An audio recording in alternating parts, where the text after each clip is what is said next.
This meeting come to order. Today is Tuesday, April 5th, 2016. This is the study session for the Prescott City Council. I want to welcome everybody that decided to come out today and listen to what's going on in Prescott. Again, these are things we'll be discussing today. We won't be voting on them. Some of these items I may go ahead and request public input, but in many cases, these are going to come up again, and there's going to be other opportunities for the public to talk about some of the issues that are here. Also, I think a lot of you probably have been following in the paper that Representative Noel Campbell is trying to get HB 2107 passed. Right now it's going before the Senate Committee of the Whole today. We're hoping that it gets through that. There was a few changes they had took it back to the Committee of the Whole. I can tell you right now that the recovery facilities in Phoenix are pushing to try and kill the bill or do everything they can to influence changes to it. So it looks like it might go to the floor for a Senate vote tomorrow or Thursday. So in the back of the room we have the listing of the senators down at the legislature, and if you would like to give them a call and give your opinion on the bill, that'd be very appreciated. The more you can call, the better it is for us. So anyway, I'd just like to give you that opportunity, and I'll make the same announcement when we get to the voting session a little later on. Roll call, please. Mayor Oberg. Here. Mayor Pro Tem Emerson. Here. Councilman Blair is absent excused. Councilman Lazell. Here. Councilwoman Orr. Here. Councilman Shiska. Here. And Councilwoman Wilcox. Here. You have a quorum. Okay. First item. Item 1A, delivery of police services.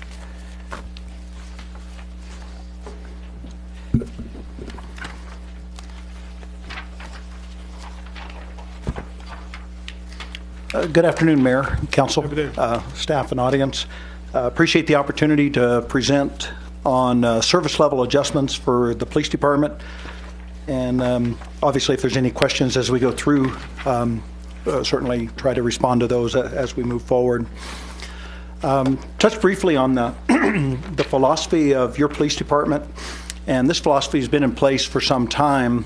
The adoption of a community policing philosophy, and what does that look like compared to traditional policing? In traditional policing, numbers were very important. The idea of strict law enforcement was kind of the idea of the day, that more arrest meant lower crime, and it didn't factor into maybe the overall social aspects of what was driving crime. So arrest was the primary tool. It was very numbers oriented. Incident driven, where officers simply responded to reported crimes, and it was something that law enforcement viewed that we did for the community. Whereas the model that we have here in Prescott, your police department operates under, is proactive problem solving, results oriented as opposed to numbers driven, community partnerships, and those are a number of partners that actually help us accomplish our mission, such as MatForce, the Boys and Girls Club, all of those entities that we work with and that members of our staff are part of their board of directors or they have interactions with. They help complement the idea that we can achieve quality of life results through those partnerships. And then crime prevention, the activities that we perform and do that help prevent a crime from ever occurring in the first place. Our citizens are much better served if they never become a victim than if they get really good service after they become a victim. And then the idea that community policing is something we do with the community as opposed for the community. Your police officers and your civilian staff here at the department are vested here in Prescott. They're a member of this community, whether they live in the city or in the Quad City area. This is their home. So they may be the paid full-time representatives of the public safety community, but the idea that their children are being raised here, their families are here, they're going to school here, and they do their shopping and social activities right here. They have a vested interest in public safety in this community, just like every citizen does as well. So today's discussion is being driven by a need to look at how we provide community policing within the police department but it's in light of the financial challenges that we know that we do face here. There are some realities that are driving this conversation, and the need to look at what we do and why we do it, and can we not maintain service, but at the same time understanding that we have to adjust funding levels accordingly. Just a little bit of history about reductions that have been made since the economic bottom kind of fell out back in 2008. The police department experienced some reduction in force back in 2008. Those are listed there. The school resource officer, the history there was years ago. Those were partnerships with the school district where grant funding was available. Those are currently no longer in existence, and so the police department and the city had to absorb if we maintain those positions, and we currently do maintain a school resource officer full-time at the high school. 2014, when I first arrived after the ICMA study, there was some opportunities to look at our operation, and we saw that we could operate less some positions. And so the 2014 to 2015 elimination of a command level position, we saw a chance to partner with the fire department in a greater way in a joint management of the PRCC. Made sense to us since we dispatched for 6 fire and 4 police that the fire department would have an equal say in the management there instead of a commander from the police department. The grant funding for our bicycle and community policing officers ended about this same time. We were fortunate to have a grant that provided for 3. The city had to absorb those positions in 2015 because the grant funding ended. 2 of the motorcycle officers were reassigned to ultimately maintain minimum squad strength, and I'll touch on that here in a little bit. The GITM position, we did have a person assigned to GITM. Limited success. The state paid 75% of that salary. We paid 25%. But the reality was that GITM officer was out of town more often than in town. And so we weren't sure we were getting the value off of that partnership, and that has been discontinued. And then we eliminated a half-time secretary position as well.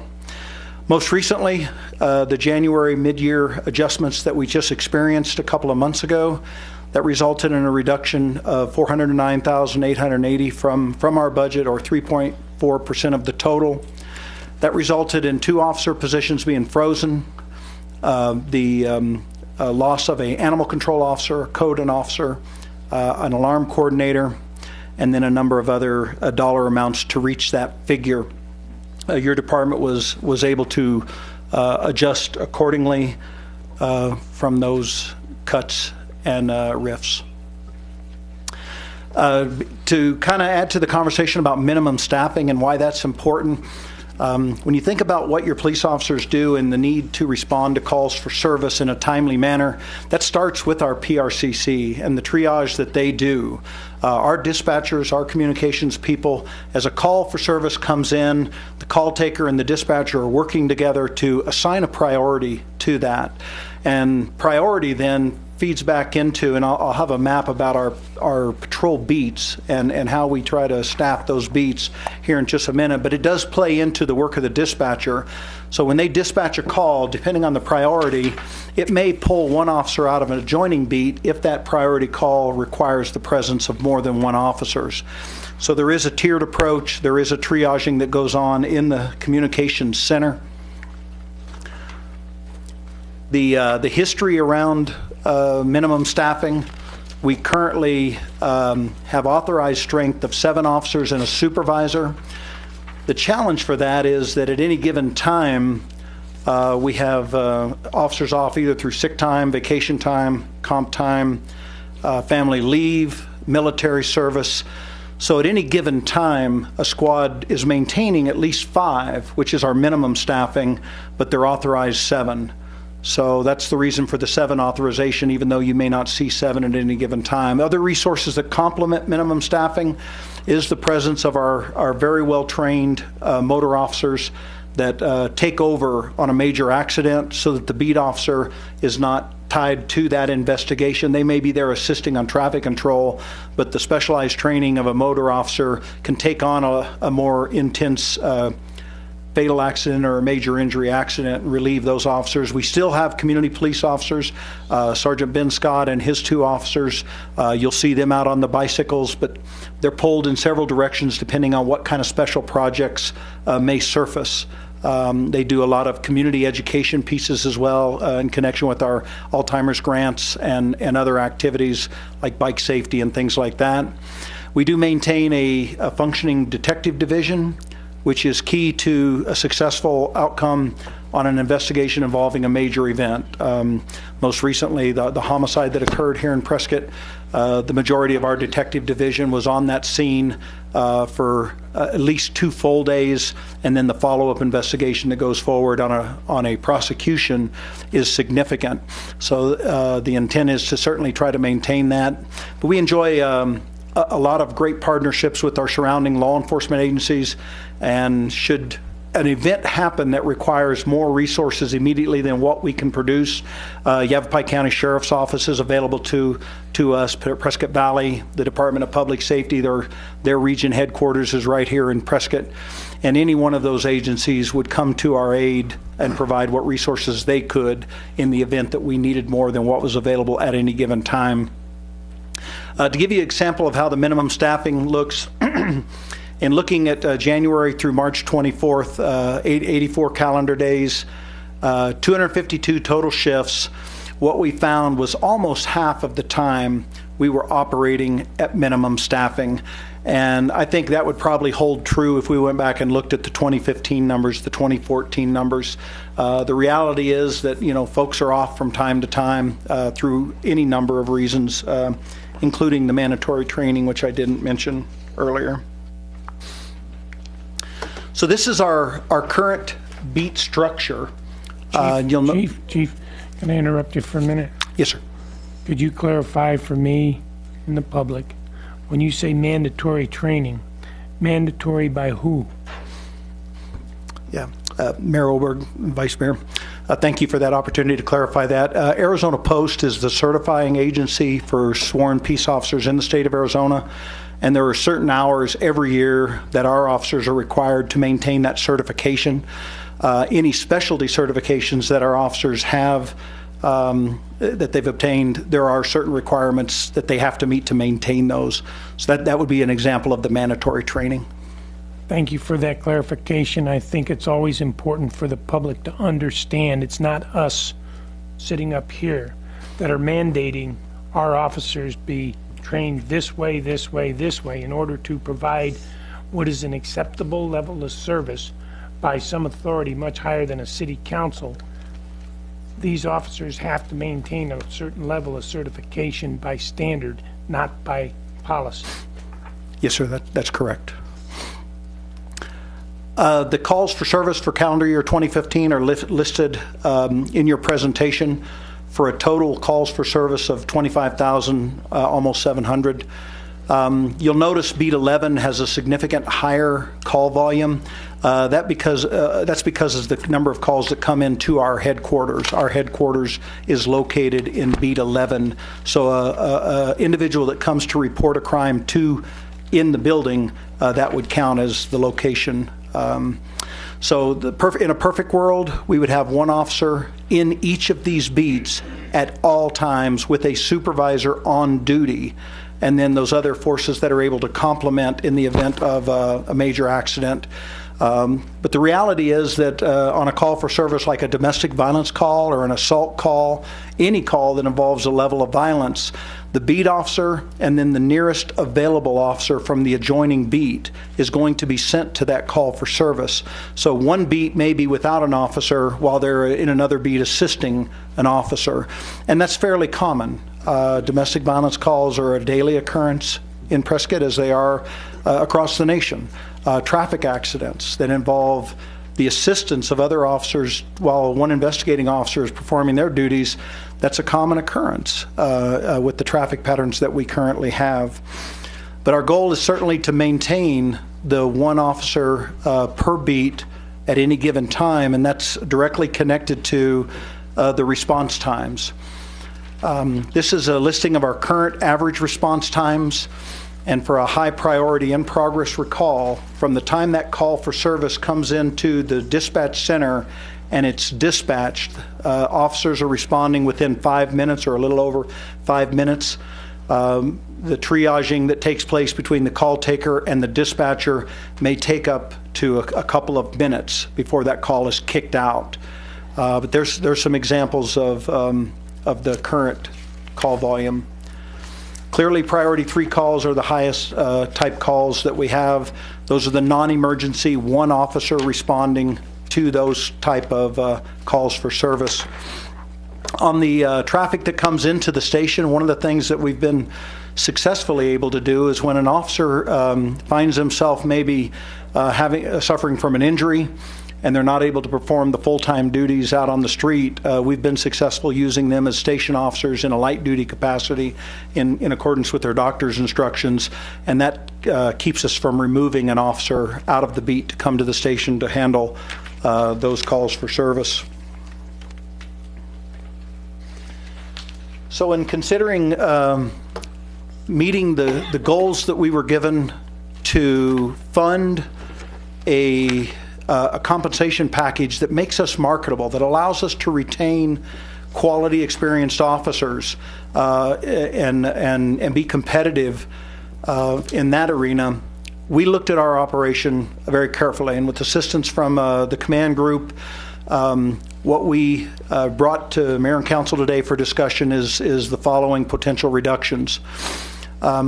We are looking at the elimination of one additional commander, and then I'll show in a minute here an org chart that shows how that workload will be redistributed among the existing chiefs and commanders that will remain.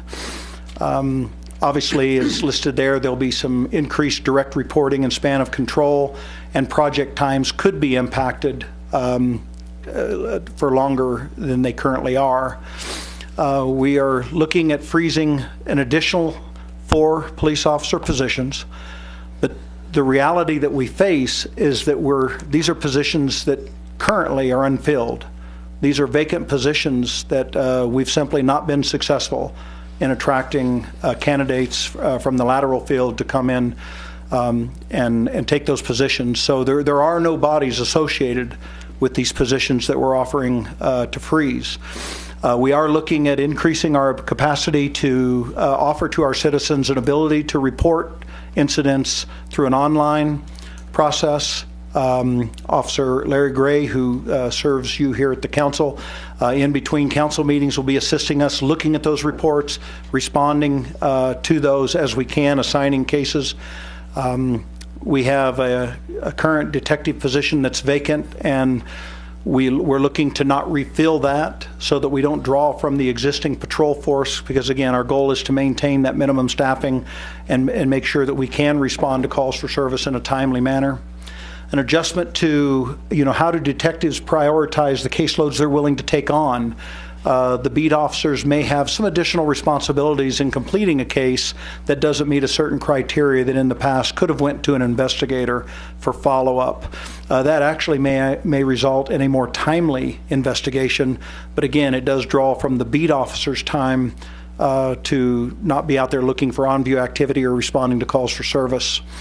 Fraud cases that have no direct victim impact, where maybe an entity and not an individual is actually the crime victim. Those cases may see a less priority than cases that involve the impact to an individual or to a family. And then the unsolved nonviolent misdemeanor cases, those will be assigned only if there's leads that can be followed and there's clearly a path to complete an investigation. That way the officers aren't out there just spinning their wheels. And many times cold cases, and we're fortunate to have volunteers that are looking at cold cases. So the cold case file certainly won't be ignored, but there are going to be cases that may fall into that category that'll sit longer than they have in the past. We're offering the crime prevention specialists in this reduction the reassignment of those duties with our HOAs and with the direct contact with our block watch partners, with our volunteer corps, Those will be impacted in this, but what we're looking at is a reassignment of the block watches to the beat officers and the beat sergeants so that there's actually direct contact now between uniformed personnel and those citizens that are taking steps in their own neighborhood to be watchful for their neighbors, to report crime, to understand crime patterns within their own neighborhoods, citizens taking responsibility for the quality of life in their own neighborhood. And that fits nicely with the community policing model and the idea that this is something we do with the community. The reality under the community policing model is that all of us that live here are responsible for maintaining a quality of life in this community. Again, your police staff and your staff at the police department are the full-time paid parties to that, but all of us as community members have a responsibility there. Looking at a reduction in our property custodian, we currently have 2 full-time positions. One of those positions is also a very highly trained crime scene technician, and but the other just serves in more of the property custodian role.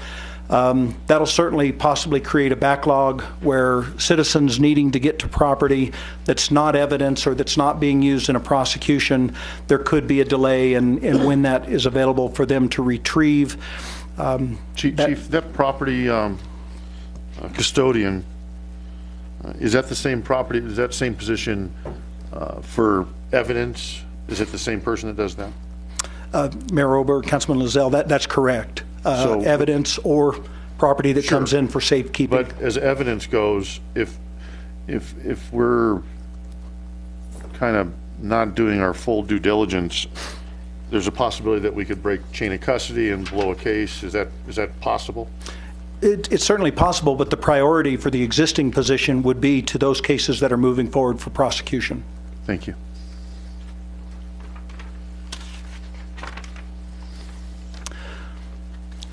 We discussed an additional reduction to the animal control position.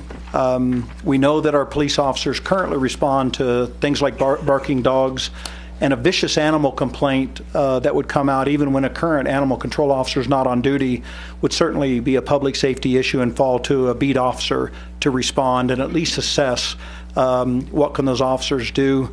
But it certainly could be a delayed response to those calls that are not vicious. The police aide position, we currently have a police aide in existence. That individual is set to attend the August Academy to fill one of the vacancies that are above the 6 that'll be frozen. But that position would go away in this proposal. We've been successfully in recruiting a number of officers in that position. But at the same time, it is a position that's, it doesn't fit a mission critical position. And so the duties that position currently fulfills could be handled by other staff. In our police records clerk area, we're looking at a possible reduction of 1 additional clerk, and then an adjustment on how we fulfill requests for documents. This could result in a limitation on when citizens are able to obtain the documents that they may need.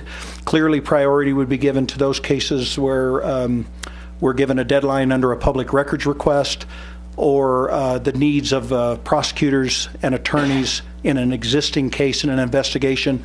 They would certainly have priority. But this is the way we currently operate is much quicker than agencies around us and looking around what other agencies are doing. So it does appear that we can absorb that. And then through a series of just general fund reduction items, our annual training budget is about $70,000. The command staff and our trainers, we currently have a number of Arizona Post General Instructor certified officers and specialty officers.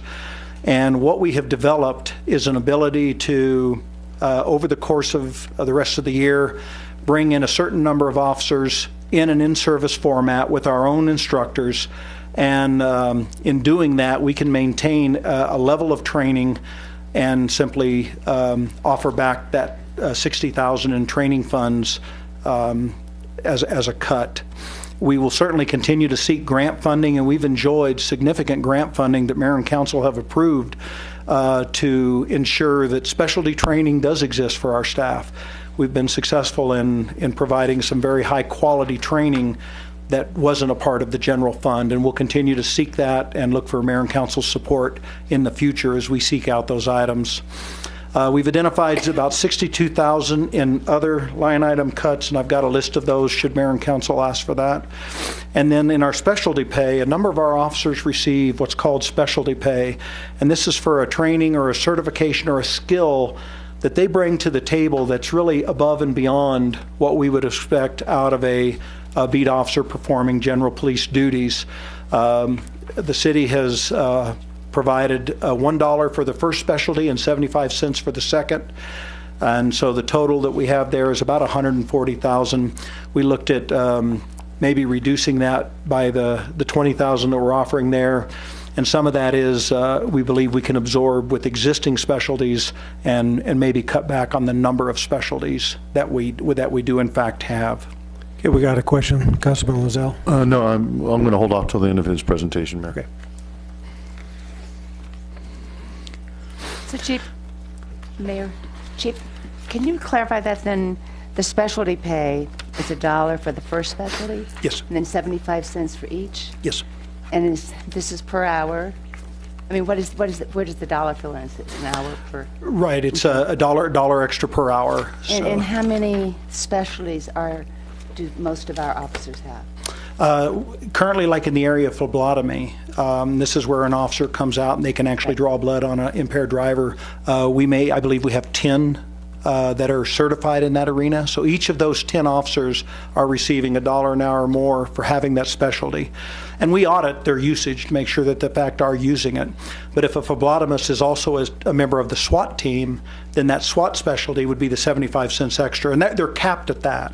So if they have a third specialty, they don't receive any additional compensation. Okay. I just wanted to clarify that. Thank you. Yeah, and a number of our officers do enjoy multiple certifications. Sure.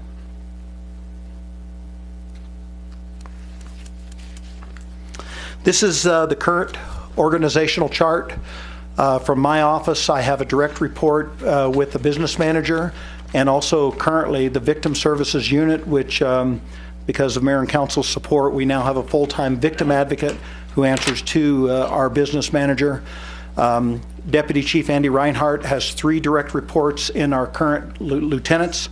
Each of those lieutenants currently head up one of 3 major divisions, and you can see off to the side for the PRCC, that is a joint management between Chief Light and myself. Fire Department and Police Department manages that together. The positions in yellow are paid by other sources. NARDA Sergeant is paid by Yavapai College. The investigators on GITM, that position actually went away, but then PANT, we do have a sergeant in PANT that's paid for by the Partners Against Narcotics Trafficking and the county. Mayor, This is, can I ask? So Chief, these that are paid by PANT, certainly Yavapai College, do they also cover the pension cost of those individuals? Mayor Oberg, Councilmember Orr, they pay the total package, benefits and salary. This is the proposed org chart based on today's discussion. It would put some direct reports under my office, including the management of our volunteer corps, which we have a very active uniform volunteer corps, as well as skilled, talented individuals who volunteer in non-uniform ways at the department. We would look for within that corps to have their own chain of command, but ultimately they would answer to me. Our training and recruitment coordinator, and again, this position we felt necessary to retain due to liability around mandatory training and significant opportunities that one person would be tracking. This person is responsible for the auditing of all of our staff on their training, and those are areas that we cannot let slip through the cracks. And then the Prescott Police Foundation, my office, myself, would serve as our liaison to that organization, and we have found them to be very helpful on some budget items. The deputy chief's position would have 2 direct reports and would also be responsible for liaison with the fire department and the management of PRCC. We would split our operation into 2 divisions.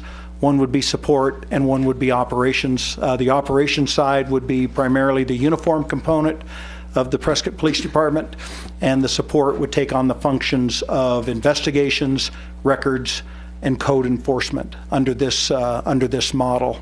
The NARDA sergeant and the PANT sergeant, again, both closely related to the support function, would be maintained under this revised org chart. Mayor, I'd be happy to answer any questions that this presentation may have caused. Thank you, Mayor. Chief, if I could compliment you on making a positive spin on a poison pill that tastes like sugar. So, you have done some hard cuts here, and I appreciate what you had to do. I have a couple questions. You had the average time from dispatch, that's currently with the seven officer staffing right now Yes, sir. for those response times. If we went from 7 to 5, would we see a reflective percentage that we see in the reduction from 7 to 5 in the response time as well? Mayor, Councilmember Lozelle, our numbers show that we operate currently about half the time with only 5. So I believe that these response times are at least reflective of operating half the time with 5. Clearly, if we had a 9-man minimum with 7 on all the time, it would impact these numbers. But about half the time, we're currently operating with 5. Thank you. And this is, I don't know, I'm throwing a question at you that you probably don't have at hand, but a city our size, do you know what traditionally a police force with sworn officers, detectives, supervisors, what have you, are we in line? Are we way under? Or I guess I'm trying to find out how many we're going to be under, if we are at all. Mayor, Councilmember Lozelle, the challenge that I think we face here is that in addition to 6 frozen positions, we have experienced officers that are still being courted and attempted to be pulled away from us in other areas. Sure. We currently are losing 2, one very experienced detective in Keith Crabtree. Today, a Mesa investigator was in our building looking at the files on another one of our 5-year officers to go to Mesa. So the losing experience is problematic. Not that our young officers don't have the heart and the passion and the compassion, to do the job. It takes a while to be really, really good at what you're doing. So that's a challenge that we face. The market study increase, sir, may give us an ability to attract lateral experienced officers that want to work in this, the quality of life environment that we enjoy here in Prescott. But that's been a challenge. And looking at staffing numbers nationally, you can't, individuals that try to compare communities by going 1 officer per 1,000 or 2 officers per 1,000, they don't take into account the unique features of the community that exist. Demographics or geographic or what have you. When just the sheer numbers of tourists that we bring through, the tourist office here as we believe we bring in a year's time, 900,000 daily visitors or overnight visitors, but yet our policing is geared towards population of 40,000 people. How many officers do we have right now? Sworn officers. Currently, total will be about 67. And I remember at one time we were 78. That was a couple of years ago. We were around 78. Is that? Yes, that sounds about right, and I've got staff that could probably answer that question. Okay. One last question. 81. The mutual aid agreement, how often do we use that? Once a week? Twice a week? Mayor and Councilmember Lozelle, I don't have the numbers of how often we would call on our partners, but that actually goes back and forth where, Chino Valley may call for one of our officers, or it is something we have not burdened our partners to this point. Unlike the fire, which is a fact, that we are more takers than givers on fire at this point in time, would you say that the police right currently is kind of we're mutually exchanging at a balanced amount. With some of our partners, we respond more than we ask. Okay, thank you. Councilwoman Wilcox? Thank you, Mayor. You're a good soldier, Chief. I really commend you and your command staff for spending so much time and thought in coming up with these reductions, but I don't like any of it. I really think it is going to make us feel less safe. There is a lot to be said for police presence, just seeing the officers on the sidewalk, on the street, in the cars, walking around, on the bicycles. That was a great thing to have in the community, and I think it was a deterrent to crime. I'm worried, too, about stretching our officers too thin and cutting back on training, even though, we've been kind of a training ground for young officers. Training is still really important. So I guess this really isn't a question for you, Chief. It's more a comment to the public that we absolutely have to raise taxes. There's no other way around it. We need that sales tax for public safety. And I'll keep saying that until I'm off the council. Thank you, Councilwoman. I think myself and my staff would certainly appreciate your comments. Mayor Pro Tem? Thank you, Mayor. When you work long enough with people, you do find common ground. Chief, not too long ago, you did another presentation in front of us, and I made comment at that time, and I appreciated you bringing up again today that there are unique differences between Prescott and any town, Arizona, with another 40,000 people. We're not policing for 40,000 people, and it's not just the tourists. We're policing a lot for our neighbors that are next door, up the street, so to speak. A lot of the things that we're having to deal with the proliferation of drug rehabilitation, etc., that's been dumped in our lap with over-prescriptions, with a piece of federal property in our backyard. Yes, sir. Our cops are having to deal with it. Thank you for the job you're working on. You're trying to come up with something, and I understand. I'm very similar to Gene. I don't like the idea of having to cut the cops. I don't like it. I don't like it at all. I'm not quite sure how to approach it. I do think my role up here is to try and educate the public. We're in a significant challenge with regards to providing quality police, fire, streets. Every day at 5 o'clock in the morning, you can watch the mass immigration coming into the town, dumping another service level on your guys' shoulder. Every day at 5 o'clock, you can watch the mass exodus. A lot of these folks don't even live here in town. Now, while they're here, they use us as a work center. And God bless them for doing it. And it does generate revenue. It also increases the cost of doing business. So thank you for your endeavors. Thank you for listening to what we're trying to accomplish. I'm not sure we're quite to where we need to be yet. I'd like to see if there's some other things that we can do for service model deliveries that don't cut the ability to deliver service 24/7, 365 without overburdening our cops. And as you well are aware,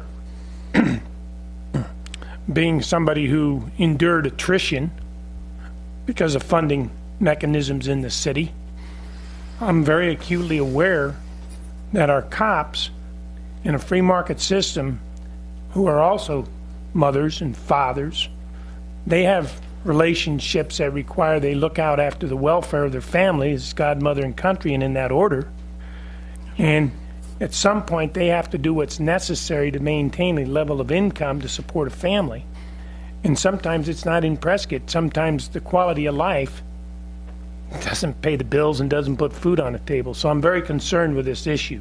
So let's keep it the drawing board. Let's not say this is all there is, because I'm not sure it is. So. Councilman Shiska? Thank you, Mr. Mayor. Chief, I appreciate the job you're doing. It's a tough job, and I hate to see this. You know, I think that if that .55 would have been passed, we probably wouldn't be having this conversation.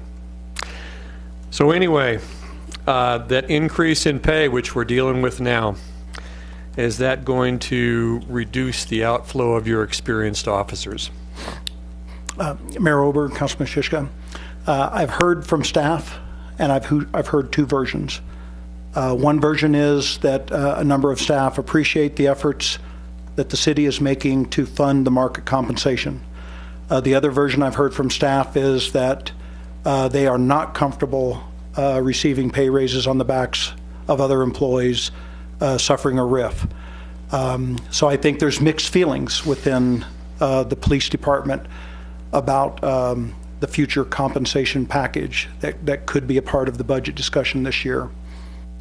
Chief, in your estimation, I know that, you know, including my nephew, who is a brand new officer on the Prescott Police Force, they're really talented and smart young individuals.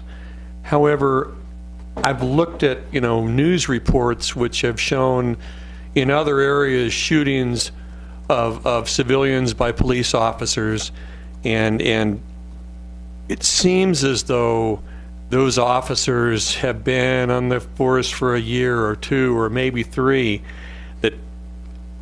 Is that a real factor, the experience factor? How much are we missing out on by not having that 5-year experience or more? Mayor, Councilmember Shishka, thank you for giving me the opportunity to speak to that.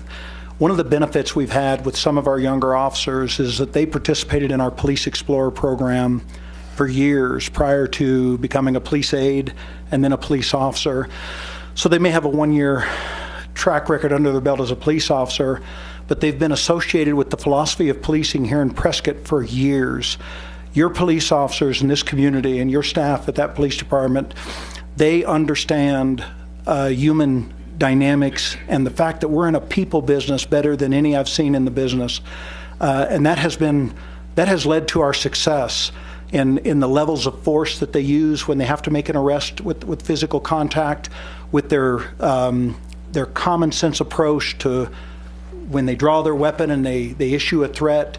They're very quickly evaluating that threat, and it's impressive to see the professionalism even amongst our youngsters that we have. That's why the comments about the training are important. We maintain that. But what we enjoy here in Prescott are police officers that know their business, that are professional, and they're very good at what they do. The people of this community can be proud of what they have here in their police force. As we move forward, the community support for public safety, police and fire both, in the form of whatever that looks like, would be most appreciated, because the impacts that we've just put on the board today, our citizens will feel the impact from those levels of service adjustment, and our officers will also feel those impacts. So we do enjoy some high quality folks, and we want to keep them for sure. Well, I understand that. I was just asking if there is a cutoff, like at 5 years, they really get it, or is it these kids are coming in and they are prepared right away to handle any situation? Right. Well, in response to that, they respond to so many different calls for service that they may never have seen before. Mm-hmm. So that only can come with time. Okay. We look at a 3 to 5 year officer, and they are just coming into, they've probably seen it before in the 3 to 5 years of service. But the new officers coming on, it may all look new to them. And so how do you train for that? Sometimes it is experience alone that is helping our officers. One of the things we've adjusted is they've added extra weeks at NARTA, the Northern Arizona Regional Training Academy. We've added the mental health component so that our officers recognize from the time they get out of the academy, what does mental health behaviors look like? And then our officers aren't afraid of it. They don't overreact to somebody that may be struggling with mental illness or drug-induced behaviors. We're working hard to give our officers every tool possible at the front end, but nothing takes the place of experience. And with experience will come a comfort level that they'll know exactly how to use force, they'll know exactly how to interact and respond when a citizen reacts to them. Thanks, Chief. Thank you, Mr. Mayor. Councilwoman Orr? Chief, thank you for this quite amazing work. I want you to know we are proud. We're very proud of our police officers. So thank you for what you do, and please take that message to all of your officers. I agree with Councilman Wilcox. We need to find more revenue because we need to pay our police officers more. Because the .55 didn't pass, this is one option that we can pay our police officers more by taking reductions, doing some reorganization. So I hope that your officers will see it's not that we don't want to maintain what we have, but the fact is, in order to be more competitive, things need to change, reorganize. I think you've done an amazing job to look at this document and see that we're now talking 67, and I think it's very good proposal, so I appreciate that. One question I have, because although there'll be response time that will possibly go longer, but you're saying their presence on the street really won't appear much different than it is right now. So I think that's a message we need to make sure that everybody gets. It's not like we're cutting down to 3 officers. Now we're maintaining what we had at 5, but there is some restructure. So actually, your officers are going to be taking on some extra work in order to make this all happen, and we appreciate that. The citizens on patrol, that hasn't been mentioned in this document. How many of those volunteers do you have right now?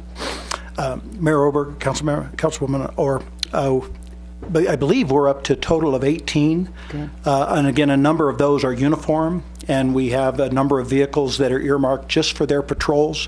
Some of their activities include the neighborhood patrols that Right. maybe the beat officer doesn't get into every neighborhood every day.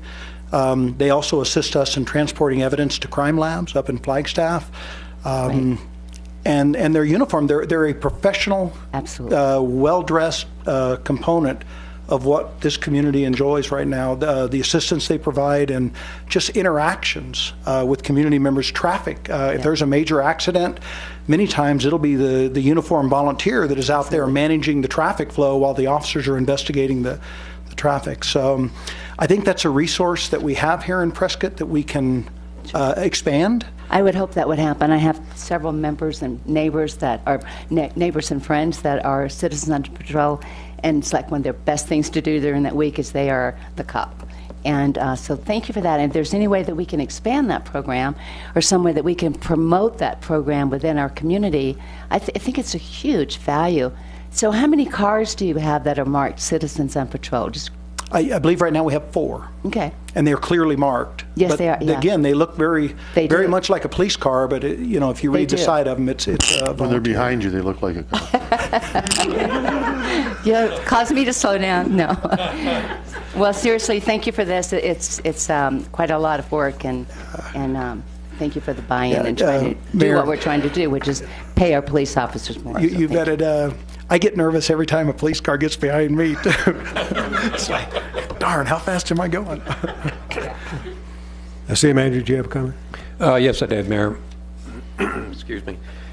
I think it is clear, but I want to make it doubly clear that Chief Monahan did not and is not presenting a recommendation, either his recommendation or my recommendation. What he did present is a scenario being presented for the information of the council and the public, which consisted of a couple of parts. Number one, if the current fiscal year budget amount is fixed, that is, the bottom line of his budget is fixed next year to essentially what it is this year. And secondly, if the police department absorbs the $827,000 in additional personnel cost necessary to implement market compensation, then number three, here's what the impact on personnel and other expenses would look like. So this presentation was made today in some detail as input to the overall general fund picture for next year's budget. And so we have still to present to the council revenues, expenditures, the entire general fund, what that picture looks like and so forth. But I think that this is detailed preparation for a much more informed dialogue about the general fund and priorities in the general fund and what some of those departments might look like in terms of their budgets next year, considering this market compensation issue. And as we know, the trend in the general fund of increasing challenges because of public safety, pension liabilities, and that impact. So again, this is a scenario we have a lot more to present to the council to be able to assess the overall picture. Mayor Pro Tem. Thanks, Mayor. Again, Chief, appreciate you standing in front of us, you know, and I understand what Mr. McConnell's saying, you know. This is for information. It's for dissemination to the public of information with some of the things that we're dealing with. I don't think you can ever give the public too much information when it's their money. You know, the risk is sounding like a broken record. And I don't mind it, but I'm going to do it again. Every year, we treat the police and the firemen, our public safety units, like a yo-yo. Every year, this community puts police and fire in competition in a budget cycle with all the other nice amenities throughout the city, and we still have yet to define a dedicated revenue source or stream. I mean, gosh, we have one for sewer. We have one for water. We have one for trash. I would hate to think we even have one for roads. I would hate to think our cops and our firemen don't mean as much to the public in the city of Prescott as to define a mechanism in which to pay for police and fire.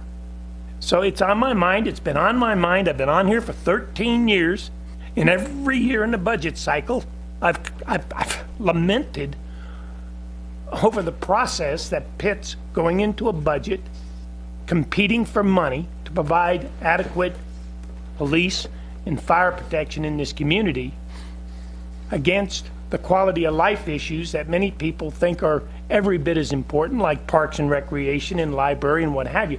I happen to be a basic service guy first.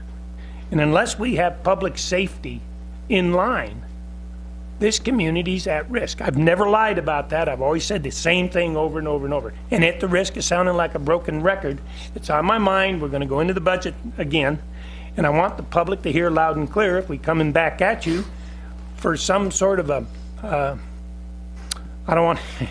for some sort of a dedicated revenue source, tax, to fund police and fire. They need to hear this loud and clear. We're compromised. We're losing trained personnel. We've been training people all over the state of Arizona for years, and every time we get them to a level of competency for our community, they go out in a free market and they take a job someplace else. This has got to stop. We have to be in a position to ensure the police and fire whose dedicated service to this community makes us all sleep better at night. They stand the wall. They're the ones that do the wet work that many of us either can't or don't want to do. And you know what? They deserve something better than to be a football every budget season. So having said that, I want you put on notice. At some point, we're going to have to go to the public, and we're going to have to tell the public the truth. The truth is we're losing our police. We're losing our fire. They're going to different places because in a free market, they can earn a better salary for their families. I would too.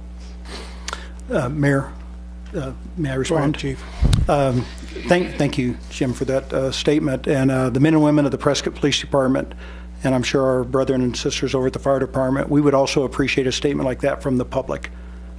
We need the public support in this, and that would be most appreciated at this time. Thank you. Oh, got more questions here for you. Yes, sir. Councilwoman Wilcox. I just had one more question about Citizens on Patrol. Could we make more use of that volunteer group? Do they have the authority to issue parking citations and other citations where there's not a likelihood of confronting a dangerous person? Yeah.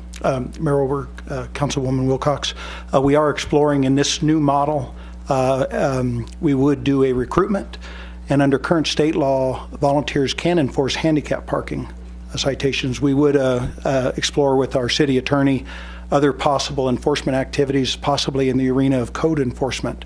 Where can we use the talent? We have so many professional, talented people that are retired here in our community that may want an opportunity to serve in a capacity like that.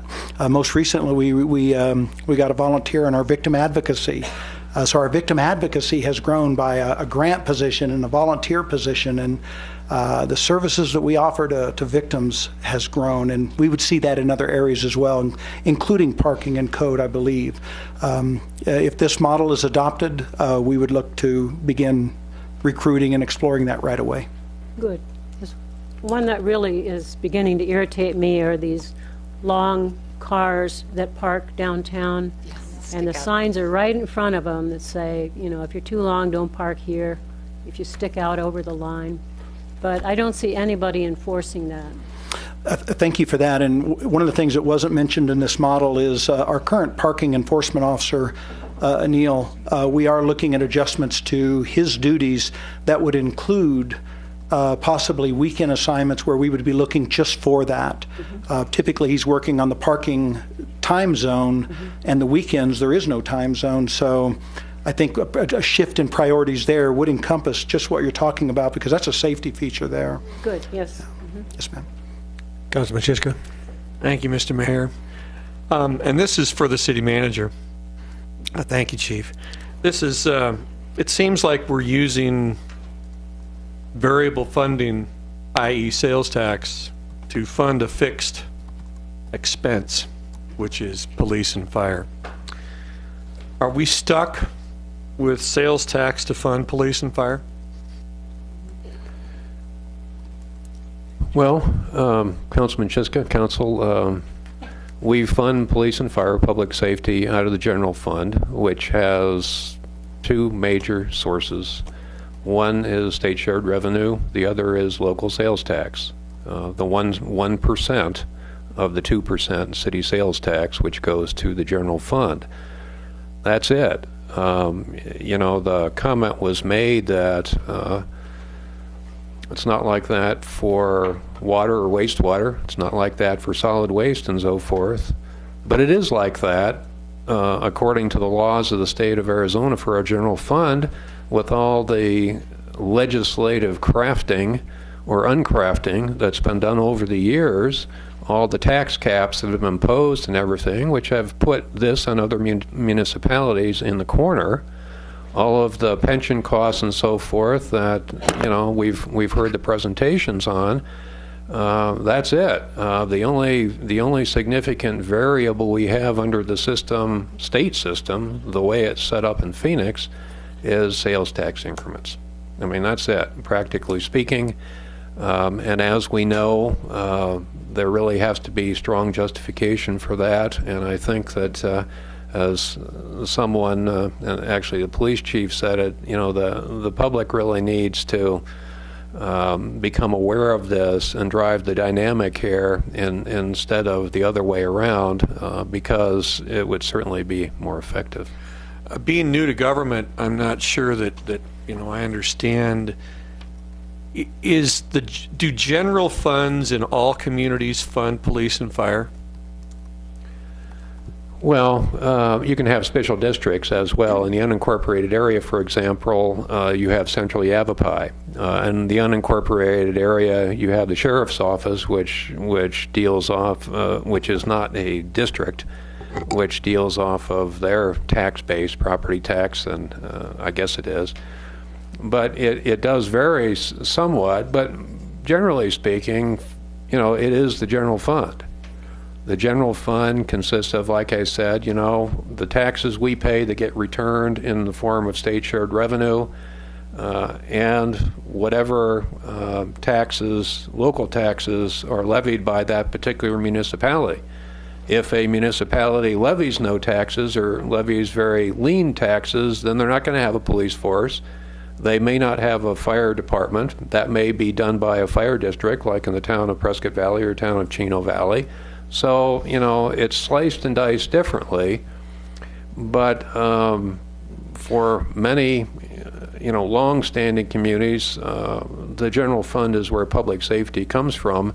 And we have that revenue picture, which has, sources that have been reduced over the year, and every year, as you know very well from the legislative updates, there are attacks on what we have and trying to opt out various things which would otherwise be taxable, operations, transactions, and things like that, and here we are. Mayor Pro Tem. Oh, thank you, Mayor. Mr. Manager, thank you for your comments. And while I agree that we do have certain limitations by legislation, the public also has certain opportunity to discuss how they want their money spent. We have 2 cents in sales tax coming in right now, of which the public chose the first 1 cent to be spent on roads. Doesn't necessarily have to be spent on roads if the public chooses to spend it a different way. And the second 1 cent, we fund the general fund, which includes police, fire, general government, library, etc. Doesn't have to be that way. What could be is the public could choose to spend the first cent and a half on public safety. It could be that way. Then we could ask the public, how much more do you want to spend on general government, parks and rec, and library? There's different things we can ask the public. All I'm sharing is that it would be nice to have a dedicated revenue source that the police and fire departments in this community can depend upon, similar to what they can for water, sewer, trash, and roads. Any other questions, comments from the council? Thank you, Chief, for your briefing. I think you've done quite a bit of work here. What I'd like you to do, though, is to take all your proposed reductions and prioritize them. So maybe starting with one being the ones that you think you could most live without, and going down to what X number is, the ones that you would not want to see particularly go, that you really think you need to support your organization. What you're willing to give up now because you understand that, we have to try and pay for the services that we have. So I'd like you to go ahead and prioritize that next time you come back to us, as long as you're remaining with this this list. Okay. If there's no further questions, we'll go to item B. Item 1B, discussion of ordinance number 4969-1507 regarding feeding wildlife.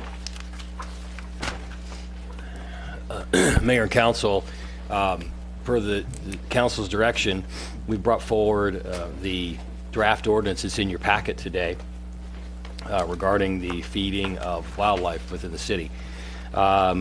This ordinance, or this draft, pretty much follows the City of Flagstaff ordinance, mirrors it for the most part. What it would do, it would make illegal a misdemeanor for any person to knowingly, intentionally, or recklessly feed wildlife or to attract wildlife. And then it creates a bunch of exceptions in paragraph D, exceptions 1 through 7, which are laid out for you. The legal department, city attorney's office, doesn't have any recommendation for you today. This is really for a discussion amongst yourselves. Happy to answer any questions at this point. Any questions, comments on the ordinance? I have a few questions. John, do you know what the experience of Flagstaff has been in enforcing this ordinance? Sort of anecdotally, I understand from folks up at Flagstaff that this was done in sort of a holistic way. It was done, to educate. When this was adopted, there was an education program, information program that went along with it to sort of inform people of some of the hazards that are created by the feeding of wildlife, in the city, attracting wildlife. Obviously, up at Flagstaff, and here too, but they're sort of, it's more common to have bigger wildlife like cougars and bears come into town if you know, you're attracting prey animals. You know, the predator animals tend to follow. We obviously have, or from what I understand, and sort of, I think this javelina problem is probably the single largest issue, but obviously that could also attract, you know, predator animals as well. So I think my understanding from the folks up at Flag is that they along with the sort of regulation adopted, it was a sort of there was a substantial education and information program to discourage people from doing that. I don't think it was intended to, and certainly wasn't intended in any way to be a revenue generator.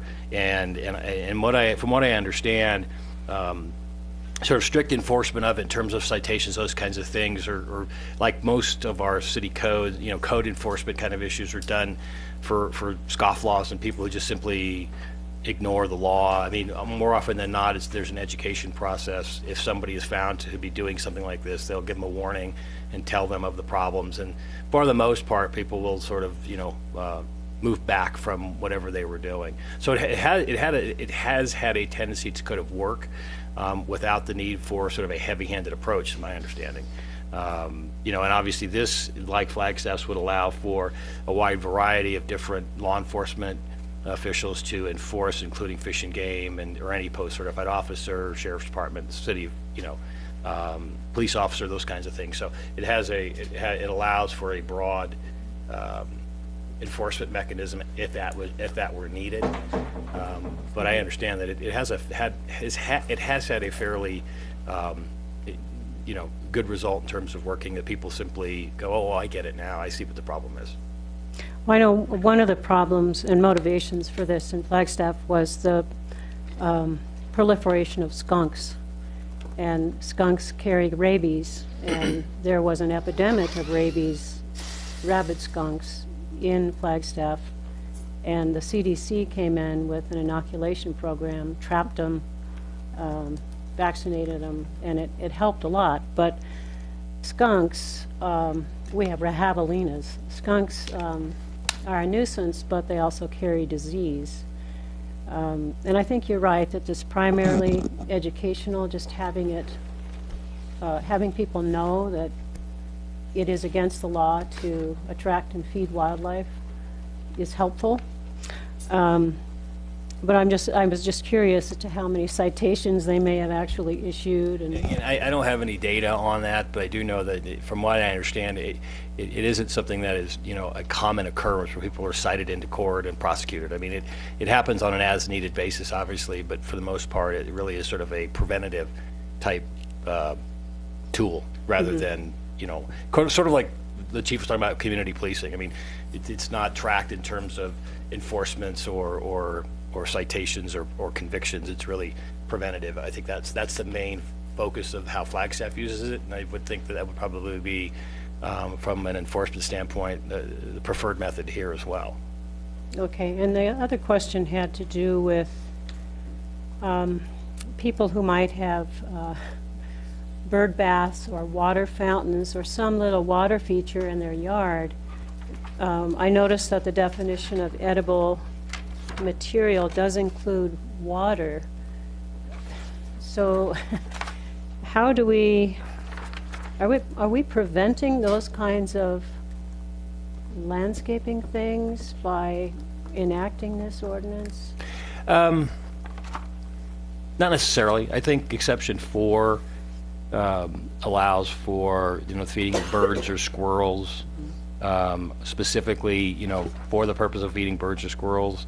That certainly could be adjusted to include providing water for you know, for birds or squirrels. I think the idea is, you know, we don't want somebody to put a water tank out, you know, a 50 or 60 gallon water tank that's intended for cattle or horses out to attract larger animals. But you know, this obviously we could add that to the exceptions if it's crafted right under that exception 4 to include small, you know, whether it's measured by the number of gallons or simply just defining it as bird bath-like structures and common usage type language, which that would be allowed, because I think that's the intent, is the exception for bird and squirrel feeding, things that are above the ground that aren't intended to attract the larger sort of wildlife.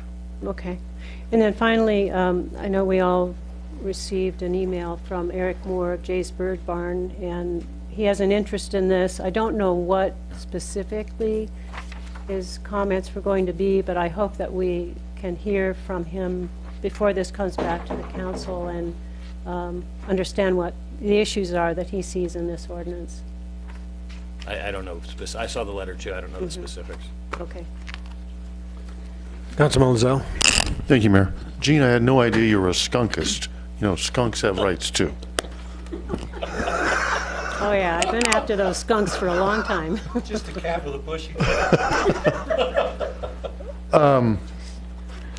We just got done with the presentation with the chief, and even though our attorney says this would be enforced by Game and Fish, obviously that's an agreement. Then we just got a proposal from the chief. He's down animal control. He's down on code enforcers. I just think we're making another burdensome law that is pretty much unenforceable. We have I feed my dog outside. I have a garden outside. I have a bird bath outside. I mean, where does it end that, you know, that when I'm not liable for a javelina, we live in the forest. We have wild animals here. That's why we all chose to live here. And I understand there's bad neighbors that attract critters out there, but maybe a conversation is more in place, or a couple signs, or maybe a do not, javelina, do not, maybe you can read that and not come in the yard. But I just think it's just the wrong time, and it's just another regulation that we can't enforce. That's all I have to say. Councilman Chichka. You know, everybody, every time we put our trash out at night, we're feeding the javelina. I mean, it's almost ridiculous up in our neighborhood. I think the first thing we need to do is start out with some kind of thing that we can do, which may be to revise our trash containers so that they don't, when they knock them over, they don't all of a sudden spill out all over the street. And second off, I think that anytime you feed the birds tend to kick seed out of the feeder, particularly the seed they don't want. Well, where does it go? It goes down on the ground and thereby attracts those javelina that want to just kind of scrounge after the bird feeder. So I think that this is a slippery slope. In Flagstaff, it may have been in response to something. I don't like deer going through my yard because my neighbor is feeding the deer and eating all of my nice flowers that we just bought at Waters Garden Center. But, you know, I have to tell you that we're getting into some territory here where there's unintended consequences. So I just think that we need to, you know, tread lightly in this situation. Councilwoman Orr. I remember vividly last year when the gentleman came and spoke about his wife and his two dogs being attacked by javelina. I walk two dogs daily, and I definitely watch out for javelina, and they're pretty good-sized dogs. And I live in Prescott Lakes, and we have them in Prescott Lakes. But if someone is consistently feeding them for the purpose of because they think they're cute pigs, I think this is what this ordinance is about. This ordinance is about people who are going above and beyond and really trying to attract wild animals. And as Gene said, the skunks can carry rabies, the javelina can be vicious, and I believe there are many exceptions here. I would like to see water feature added as an exception, but it says it's fine to feed the squirrels. Just have some type of a container that's closed at the top. It's okay to feed the birds, have it 4 feet above the ground. And it specifically says Greg Lozelle can feed his dogs outside. This has been well planned. I believe we are, to not address this issue is, I think, let me say it a different way. We should be responsible to this issue, because if we know that this is happening within our city limits, this is in the city limits, not in the county, then for us not to address it, I think is a huge mistake. It may be slippery, but I think we can fix the slippery, Steve. Yeah, I think we need to put some thought into it, and Absolutely, and I think number one is education. I think that's a big part of this and how it's presented to the public. You don't need to go out negative with this. Let's go out positive with this. This is to protect our citizens and our animals, and we have a lot of dogs here in Prescott, a lot of dog lovers. And I'll tell you what, if you're with a dog on a leash and a javelina comes at you, there's not a heck of a lot you can do. Well, I'll go ahead and make a couple comments, too. I don't have a gun, sorry. I personally have a couple of bird feeders that are 6 feet off the ground. And the deer stand on their back feet and lick out the seeds, of course, which get on the ground, and then I got the javelina coming in. So I'm not sure we can get it high enough unless we can get it higher than what a bird can or what a deer can stand on his hind feet. I do know people in my neighborhood have water features, and they've indicated to me that they've had people or animals coming in. In one case, a mountain lion. In many cases, it's a javelina, sometimes deer, bobcats. And, you know, I guess going back to know who mentioned it a few minutes ago on the you know, the watering, but obviously these people wanted to have a water feature that was going to be, you know, beautify their backyard. They like to listen to water running and all that. But obviously they're attracting some wild animals. So I want to make sure that we don't put them in a position where, you know, that they would be cited, because I don't think that would be fair to them. I will say that I was at the YMCA today, to the garden center, and they tell me that when they have their gardens in place there, that they have javelina coming into the YCMA eating some of the garden products. So, you know, I'm not sure there's any place in town we can go that we're not going to run into javelina. I've even had people tell me they've seen them in, you know, Park Avenue, sometimes even further down closer to the high school. Sometimes they're in there trying to get water out of the creek. So, you know, it's something we're going to have to live with. I think we have to understand that in this area, that's something that's going to be a feature of life that we're going to have to deal with. So I agree with Councilwoman Orr. I think we need to have an ordinance for the people that are just, I think, irresponsible. Even if you had an education program and they had an opportunity to look at it, I'm not sure they'd even listen to it or abide by it. So I think you need to have some protection for people in that area around somebody that's being very irresponsible. So I think this is what I'm looking at with this ordinance. I'm not looking for the person that has a water feature or the person that has a garden and it just happens to attract. Now, I have a garden too, and I can tell you I have mine fenced, and I even have deer jumping in. So I had to put a net over so the deer wouldn't jump in. So, you know, it's one of those difficult things you just have to deal with in Prescott. So if there's no other further questions or comments, I will take a few from the audience if anybody has any particular issues on this subject. My name's Daniel Matson. I live over on Merritt Street, and I've seen javelina in my yard. I've seen coyotes going by. We have had skunks. But I really haven't had any problems with them personally, but I have heard people complain about neighbors purposely feeding javelina and causing a problem. I have had to help people, you know, homeless people who have got service dogs that have gotten into tangles with javelina. So you feed javelina intentionally, they get pretty bold, and I do think there is a problem there. And I agree with the idea. This isn't intended for just somebody who inadvertently their trash can gets knocked over once in a while or anything like that. We do need something to be able to take care of the people who are intentionally feeding the javelina. And I know that that is happening. So. You know the public comment? Come on down.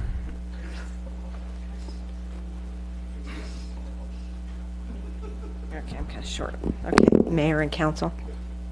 I used to live in the county. State your name for the record, please. Marla Festanese. I used to live in the county, and we had a mom and baby bobcat. But what we found a lot, and I live in Prescott Lakes as well, and I have javelina that go up and down my street, but we have moved into their area, the way I look at it. And over in Prescott Lakes, we've got lakes, we've got grass. They're going to come in, they're going to dig up anything they want. Now, when I lived out in the county, I can't tell you how many times we had to trap squirrels and take them elsewhere. So even if you try to get rid or try to heighten the bird feeders, you're still going to bring in the small animals, which bring in the bigger animals, because the other animals eat the squirrels. Everybody eats, down the chain. So I don't know how you're going to do it, but just had to put my 2 cents. Okay. Thanks, Marla.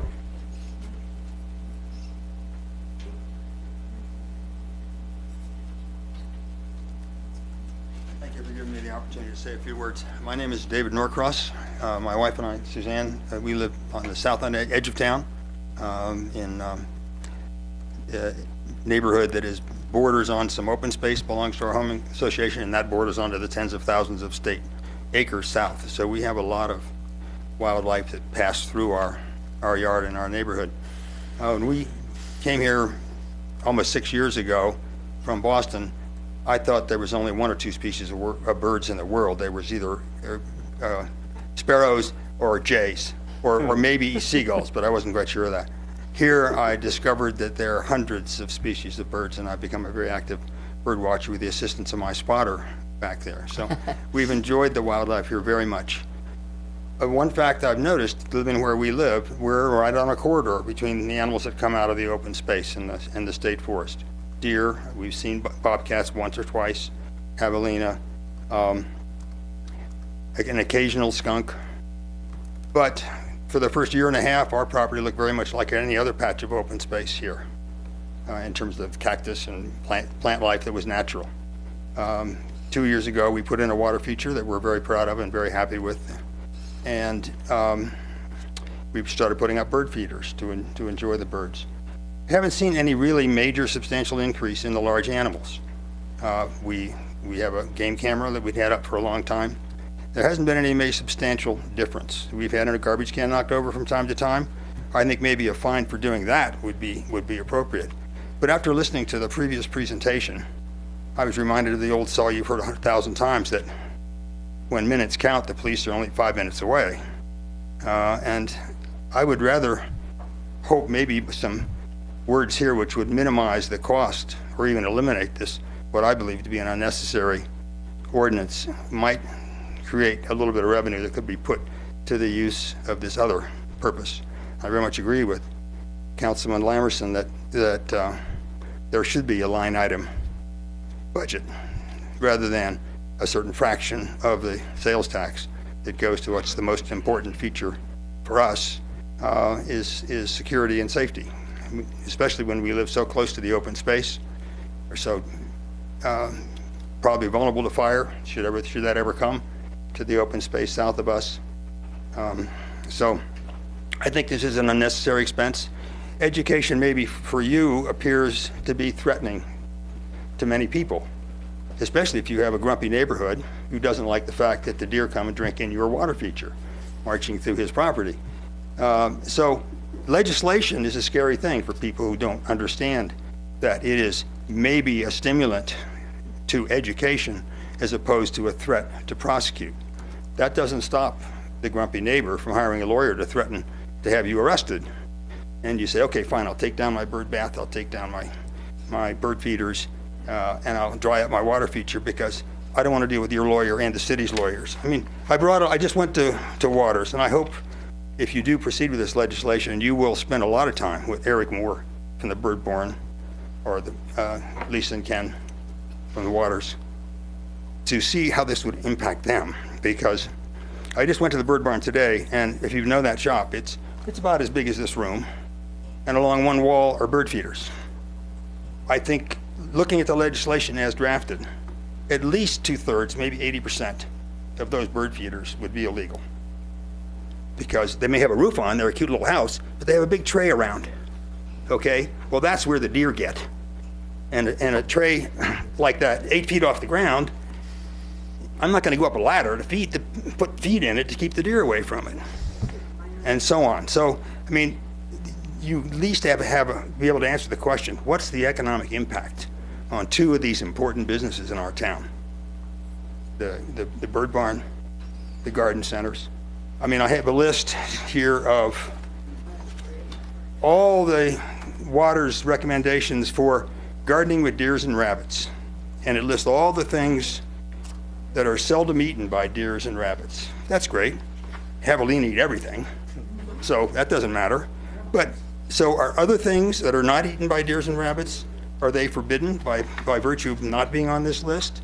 Could someone say, well, if you don't buy things on this list, you're violating the law because anything else you buy is going to feed the deer or the javelina? And there's another list that they gave me for birds, all the things that birds like. Am I planting all those things? Am I attracting birds? If I plant any of them, am I attracting birds? If I plant things, here's the garden talk about javelina. If I plant anything that's not on this list, that is not attractive to javelina, am I attracting javelina? Again, it's a legislative issue, but education is one thing. Legislation which creates a criminal offense that has 1, 2, 3, 4, 5 different agencies that could find me or cite me or drag me into court on your legislation here. That's what keeps me up at night. I mean, I came from Boston, which you might know has a long history of legislation and law. And before that, I was in Boulder, Colorado for 30 years. I wouldn't like to see Prescott become like Boulder, Colorado. It's a beautiful town, but it's a very sterile town. And I came here and discovered, after I moved here, that there were more than 2 species of birds in the world, that there are 380-odd species of birds within 10 miles, and now I've got pictures of half of them. I got a picture here of one. I'm not sure I want to share it with you, but this is in my water feature. That's a raven with the head of a jackrabbit, and what he's doing is he's plucking the meat, getting it wet, so that he can feed it to his babies that are a quarter mile up the arroyo, because they don't eat dry food, they eat only wet food. And that's what he's doing. He's wetting the food so he can feed his babies. So if I have to get rid of my water feature, we won't have a raven's nest up the arroyo to take the kids up to look at. So, and I'm sympathetic to the people who had their dogs injured or threatened by that. My 94-year-old mother-in-law lives in Prescott. She has a dog that's about 1 by 1, a little noisy. She walks it regularly. She knows the threat. She's seen javelina in her neighborhood, and she'd be the first to admit if I walk my dog and it gets jumped on by javelina, it's my fault, because I brought a dog into this environment where these animals live, and they're going to continue to live unless we ban them and trap them and shoot them all. And I don't want to be part of that either. So thank you for listening. I hope you think thoroughly and talk to other people whose economies and businesses would be affected if you proceed with this legislation. Go ahead. Have you looked at all of the exceptions that are recommended in the ordinance? I have. I think the one that we should definitely add would be the water feature. You should take out the word that says water is something you're not allowed to give to animals. I mean, it's water, not water feature. It says water. So I agree with that.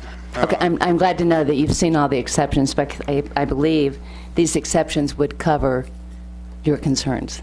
I'm afraid you'll have to disagree with you. I don't. All right. I mean, the exception, containers placed 4 feet above the ground, as Councilman Shishka said, a deer can get up to 8 feet, and I'm not going to take my ladder up that high to refill that feeder. So that means I'm going to eliminate all feeders that I can't get to except by getting on a ladder.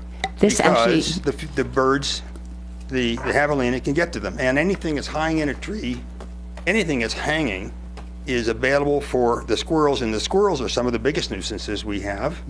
They're the ones that I trap and transport out to Goldwater Lake. It's not the javelina that I try to trap and transport out to Goldwater Lake.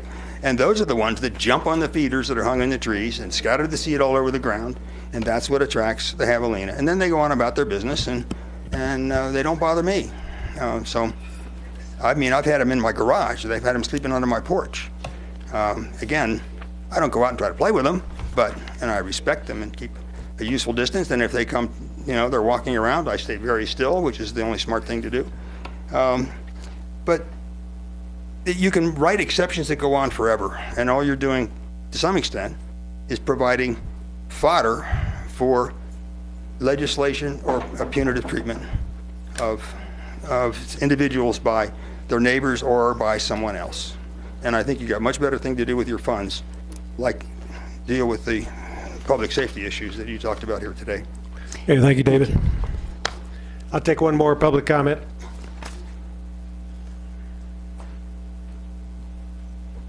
My name is John Allen. I was the gentleman who came and presented in October. The reason why I'm passionate about this bill, it's a public safety issue. Everyone says be neighborly, speak to your neighbor, come to terms. I've tried that. We tried the city of Prescott Police. We've tried Fish and Game, and she still continues to feed the animals 50 pounds of dog food a day. What's going to stop her? Nothing. No education. Oh, really, you really shouldn't do that. What's going to happen is, if an ordinance is done, she can be educated, like the city attorney said, and if she doesn't fix her situation, then she can be cited for it. She is one of the people who has a 50-gallon barrel of water out there. It's not a water feature. I love birds too. I think squirrels are cute and all that, and I love the deer in the yard, but my wife and dog were attacked, and there has been a subsequent attack about 2 months after that. In the meantime, I have fenced off a good portion of her yard so the javelina cannot traverse through my yard to get to it, to try to do my part, but this is a public safety issue. There have been 2 mountain lions in my yard, and I have an 11-year-old daughter who will not go outside anymore. So I feel bad for the people who are worried about the birds and who are worried about the squirrels, but this is a chance of human life on the line. So if this law is not enacted, that's all I have to say about that. Okay, thank you. Before we go on to the next item, Stephanie, could you step up to the mic for a moment?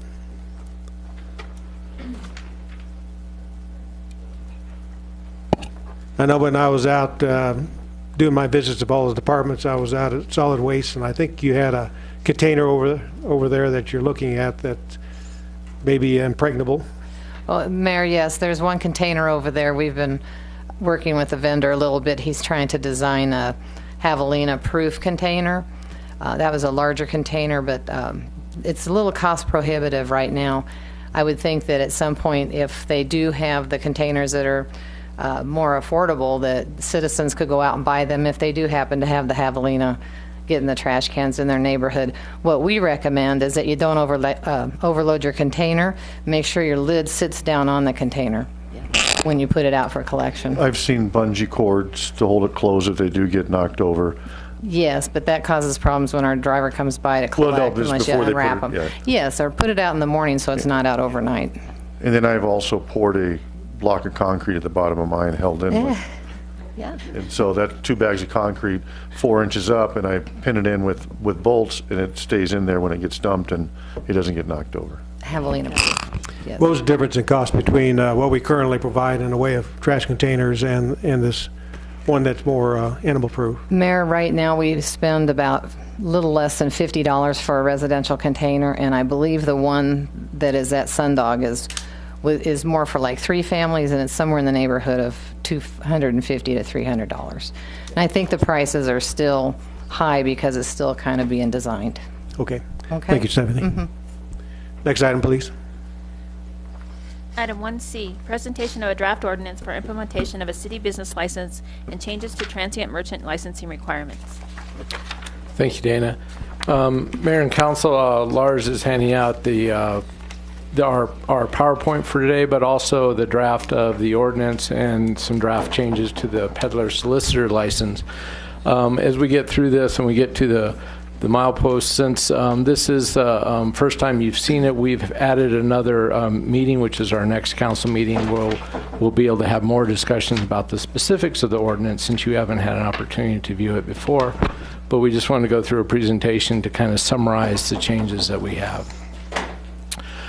we've talked about the business license 3 times now, or this is the 3rd time. Again, business license create a registry of our businesses, to confirm locations, to assure compliance with tax codes and fire codes, and of course to enhance economic development. It's a revenue neutral proposal. I mean, we're proposing an annual license fee that would just cover the cost of the program, not a business tax or anything like that on top of the cost to administer the program. And again, we want to keep it as simple as we can because we feel that's the key to easy implementation for our community, our businesses. We're looking essentially at all business activity being licensed. Those include those that operate within the city limits and also those that operate outside the city limits but do business within the city limits. And each place in the city would have a license that would allow us to track the activity by location within the city. And the proposal of the ordinances as they are, it would be a single license for multiple professionals, like a law firm or CPA firm would have 1 license as opposed to each of the professionals being licensed, or a real estate firm. Some of the exemptions that we've talked about and brought forward in the ordinances are casual activities, selling your personal car, a yard sale, kids doing, yard work in the summer, that type of thing. Churches where the sole purpose is a place of worship as opposed to a thrift store. Schools, governments, political organizations, homeowners associations, physical locations outside the city limits, but the only business they really do in the city is delivery. You buy something somewhere else and they just transport it here. Those are difficult to license, and we're proposing an exemption for those. And of course, this goes to the multiple locations, but people that are conducting a business, but they're operating under a group license, like a real estate office or that type of thing.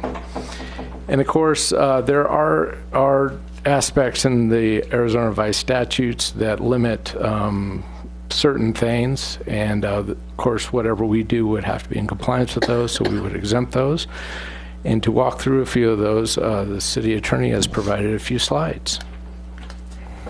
Mayor, Council, there are a couple limitations in state law that deal with business licenses. Obviously, just by way of general background, both state law and the city charter provide the city with the ability to issue business licenses. There's a limitation on, as Mark was saying, on real estate brokers and agents if their primary place of business is in another city or town and they have a business license from that city or town, even if they do, sales in Prescott. It doesn't apply to brokers or agents whose primary place of business is in the county. So we could require those folks to have a business license. And as Mark was saying, I think it's the policy decision that if it's a brokerage, we would license the brokerage and not necessarily the individual agents. The next one is liquor wholesale distributors. Even though liquor wholesale distributor does business in the city, unless they have a location in the city, state law, Title IV, the liquor laws prohibit the city from licensing those types of operations. The next one's insurers. I think there was a little bit of confusion in some prior discussions out there about whether we could require insurance agents to obtain business licenses. We certainly can require insurance agents or agencies to obtain business licenses. The limitation in the statutes is where it refers to captive insurers, and that's basically sort of a collective of where the policyholders own the insurance company. I guess best example or control the insurance company. The best example of that is not necessarily, or a similar example is the risk pool that the city belongs to. All of the insureds are essentially the owners and controllers of that insurance company. And if there are profits of that insurance company, those are actually returned to the insured stockholders or the cities by way of refunds or profit shares, those kinds of things. So for the most part, insurance agents or insurance agencies can be required to obtain business licenses in the city. The last one, again, there was a little bit of confusion about residential rentals. There's a section in state law that talks about residential rental inspection programs. And essentially, although cities are allowed to adopt a residential rental inspection program, there are a whole bunch of limitations and restrictions before a city can actually do that. I believe City of Yuma has such a program, and maybe one other city, but they aren't very common. In that section or that series of statutes, there's some language that requires or that prohibits a city from requiring a license for residential rentals under a citywide residential rental inspection program. So, in other words, the statute would prohibit us from, if we had such a program, from requiring that a landlord meet some sort of standard or get some sort of permit in order to operate as a landlord. In other words, if there was some discretionary type license, that we were thinking of doing, we couldn't do that. People are allowed to act as landlords. We also are prohibited from adopting a residential rental registration program in and of itself. In other words, a standalone list of rentals in the city. That's the kind of information we're required to obtain from the assessor's office. It does allow a city to require a TPT license for residential rental landlords, and it does not prohibit the city from requiring landlords to obtain a generally applicable business license for each rental location, because we're licensing the landlord or issuing the license to the landlord as a business operator rather than licensing the premises or in any way sort of indicating that premises may be fit for whatever use it's proposed to be used for, like fit for residential rental. In other words, that's strictly a personal business transaction. So this business license ordinance would allow us to require residential landlords, whether it's an apartment complex or somebody who rents a house or 3 houses or a triplex, to obtain a business license under this particular scheme. Thank you, John. Looking at the license fee, again, fee is solely to recover the cost of the program. We're initially looking at a $35 fixed annual fee. Obviously, there's penalties for not obtaining a license. We would propose a 1-year grace period as we go through an implementation process to get these in place. Building and fire fees would be, of course, on top of a business license. We've talked inspection fees at our last meeting when we discussed this. And as part of this, and also as part of the centralization with the Department of Revenue, we would propose that our sales tax, our privilege tax license would be more comparable to other communities that are collected through the Department of Revenue, which is $5. Right now our fee is at $25. So we would propose when DOR, which should be around the first of the year, would be taking it over, that we would propose to bring the fee down, to the $5 like Prescott Valley or Chino Valley or any of the other communities that are already state collected. So with that, and with the discussion that we had at the last workshop, Mark, yes, sir. Quick, can you go back to that last slide? What is 50% penalty for failure to obtain a license? What does the 50% represent? It would be 50% of the license fee. So if you did not obtain a license... So it's cheaper not to get a license? No, you'd pay $35 plus a 50-cent penalty. Penalties are generally on top of fees. We discussed at the last council meeting, there was some discussion of special events and those type of license fees. How does that play into the business license? So as we were writing these ordinances, we looked at that, and we looked at how special events have evolved over the last 20 years, 25 years that we've had the special event, nonprofit special event item.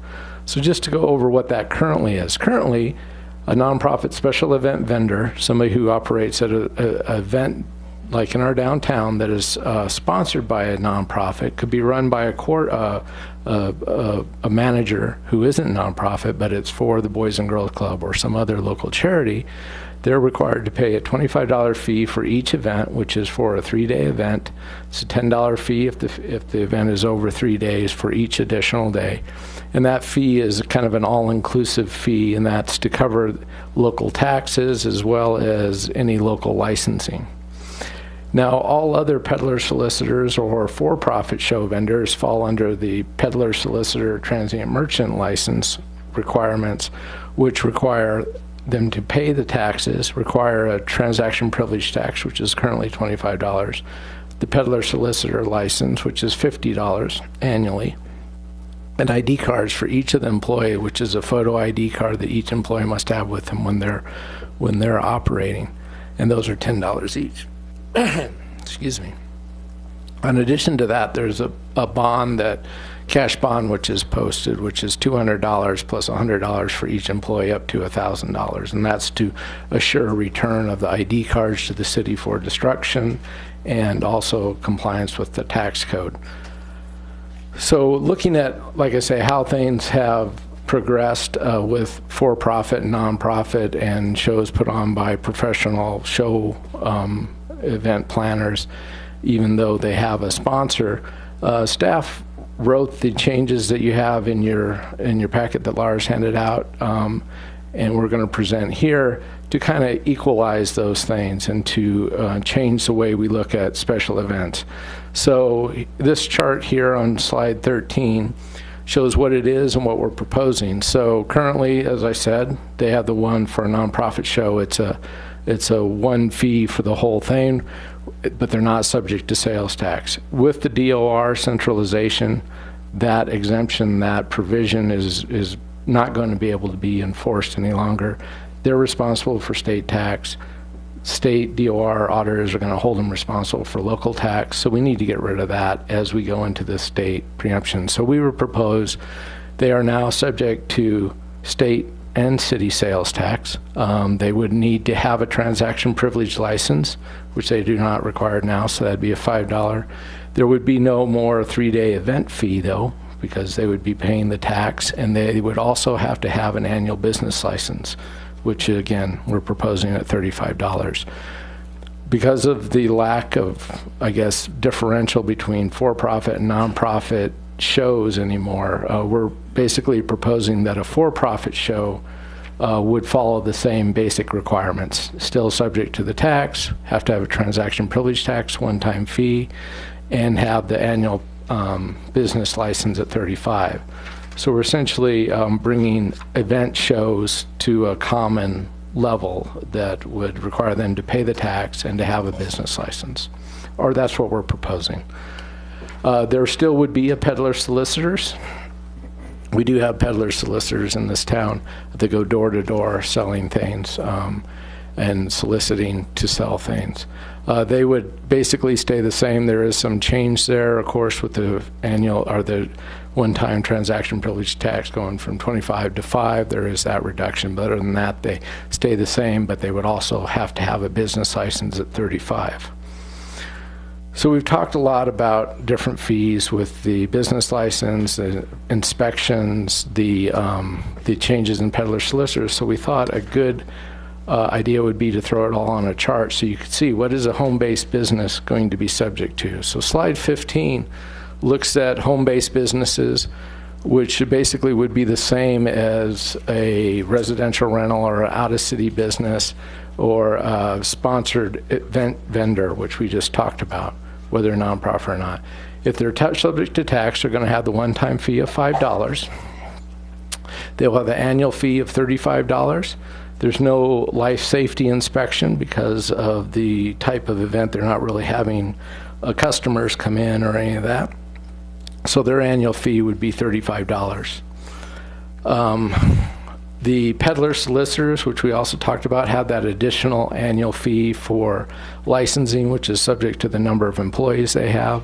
So as you can see, for one employee peddler solicitor, it's $95 a year. For a 5-employee peddler solicitor, it'd be $135, just to give you kind of an idea on those. other businesses that collect sales tax, like restaurants, retail, bars, hotels, and others, and commercial rentals, would have the tax license at $5, as well as the business license. And there's also an annual life safety inspection, which the fire department and building inspection talked about at our last meeting as well. So that'd be about $75 a year for their annual fees. And if they're a service industry like an accountant or a lawyer or a realtor or a nonprofit that doesn't pay tax, they would still have those fees, that $75 a year. They just would not have the requirement for a transaction privilege tax. We have one question. Thank Yes. you, Mayor. So Mark, that $40 life safety inspection, is that in place now? Yes, it is for So it's not additional if this were to... It's in place now for new businesses for the TPT license, which is the license we have now. So it's a one-time fee now. Talking to the fire department, they are on a biannual cycle of inspecting all businesses in the city. So it would, per their proposal and other proposal that we had the last time we looked at this, they would have to pay that every year, and then they would be inspected every other year. So they pay every year, but they're inspected every other year? Yeah, and that's with their inspection rate is about $75 an hour, and it takes an hour, a little over an hour to inspect. So that would be a way of collecting that money for that biannual inspection. If for some reason there appears to be a reason they should be inspected more often, I would assume that they are inspected more often.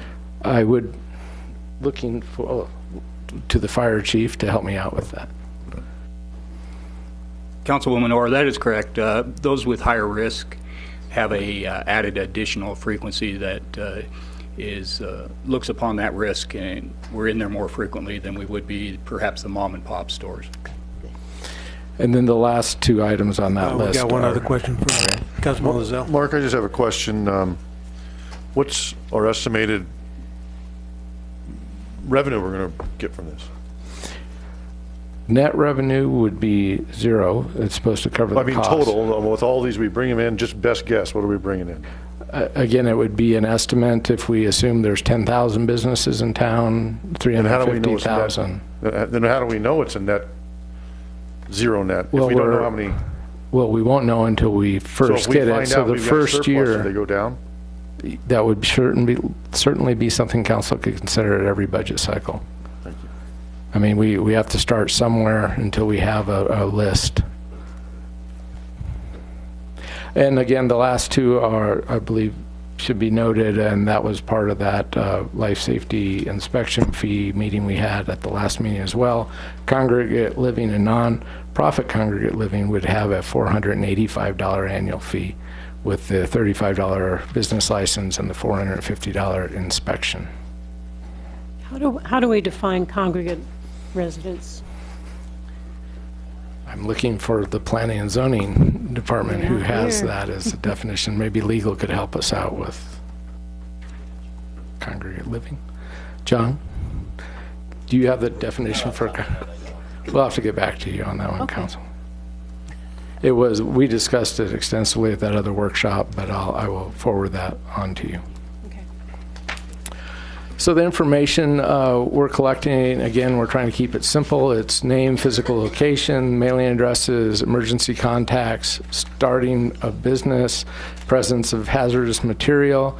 You know, obviously that's going to be a yes or no, not what are you carrying, and then fire would take it from there and make contact to get the specific information they need for that type of business. Ownership types, and then the type of business they are. Processing pre-approvals, we would be looking at a streamlined process, of course, to make this as non-difficult or as easy as we could for businesses with a one-point initial stop where they could get their business license, they could register their alarm for the police, get set up for their fire inspections, get the information for their liquor license, and then the paperwork would be processed across the departments. And then, of course, before any license would be issued, we would make sure that all the zoning and other things are in place and correct for that type of business. But we would foresee a pretty quick turnaround on most of these licenses, as it is the same place, the same thing each year, so it should be relatively limited, unless there's significant changes to the building, which would require a PAC review. With that, the milestones, and again, we're at our third meeting, which is the introduction of the draft ordinance. We've added the next meeting, the April 19th meeting, to kind of discuss that more, because it's hard to discuss something you just received. And also to have public comment. These presentations will be posted on the city clerk's agenda site, so there will be available to the public, and they will be available in the next agenda packet for the discussion, so public can give comment. Implementation period, again, is from May to June or November. The effective date for the ordinance would be in June. And then we start registering like December 1st through January to get the businesses registered. And we'd be looking at an effective date for the changes to the peddler, solicitor, and special events to kind of be in that same time frame with the January 1st effective date for that. With that, be glad to answer any questions. Questions, comments from the council? I'll make a comment. I'm not going to go into the whole dissertation. I'll say to you that, because I start to sound like a lunatic. I just think this is wrong, and that's all I'm going to say.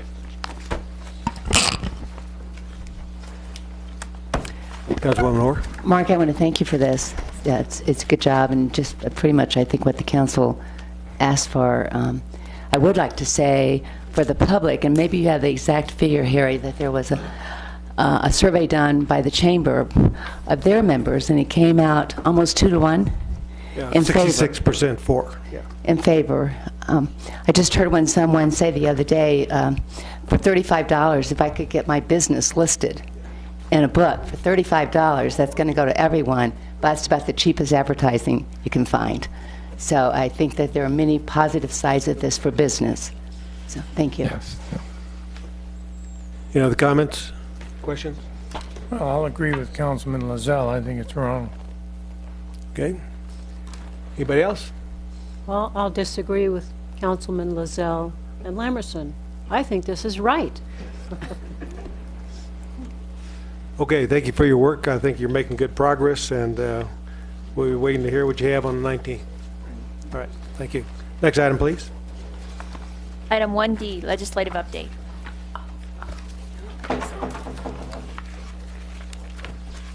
Thank you, Mayor and Council. Thank you, Mayor, for bringing up House Bill 2107 at the beginning of the meeting. And I'm pleased to report that House Bill 2107, with the last final amendments that were agreed upon between Representative Noel Campbell and Senator Bartow, did pass the Senate Committee of the Whole today with just a general voice vote and really no discussion of the item. So the next stop there will be third read, and that could happen as soon as tomorrow in the Senate.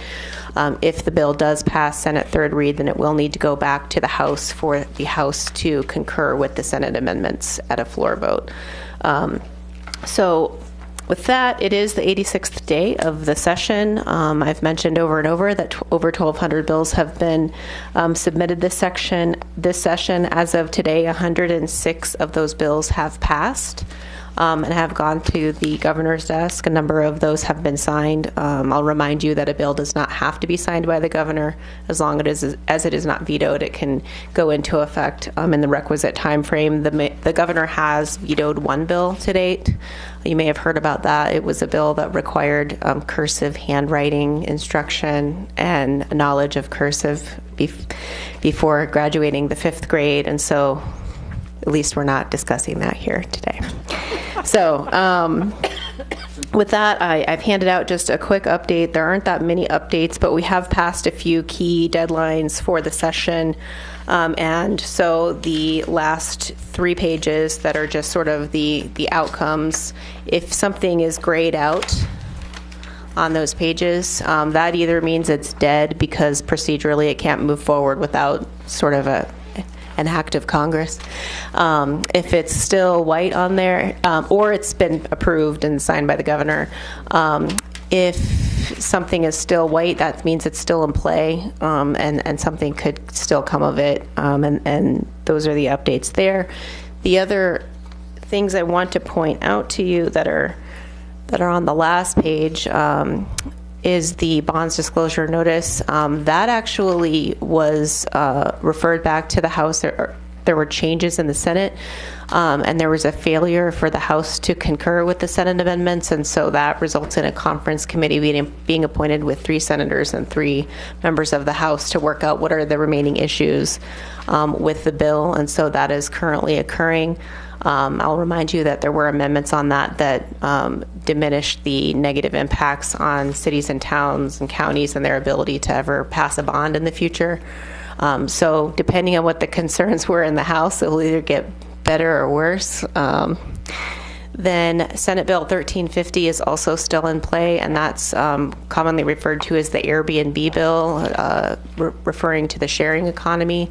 The major concern with this bill is that it currently still preempts cities and towns and counties from being able to prohibit vacation rentals in residential areas, which the city of Prescott currently does prohibit short-term rental of less than 30 days in residential areas. This bill would preempt that, and there is some very specific language about what you can and can't do with your zoning, and that's obviously of concern since that's one of the basic things that a city is able to do to manage its land use and balance neighborhoods. So our lobbyist has been working with the lobbyists for Airbnb and working with the governor's office, and there's a stakeholder meeting this Thursday that he will be at to try to lessen the negative impacts of that language. But as I've said before, this bill is something that the governor has a lot of support for, and so it's really one of those bills where we're trying to make less bad, not kill. The likelihood of killing this bill is highly unlikely.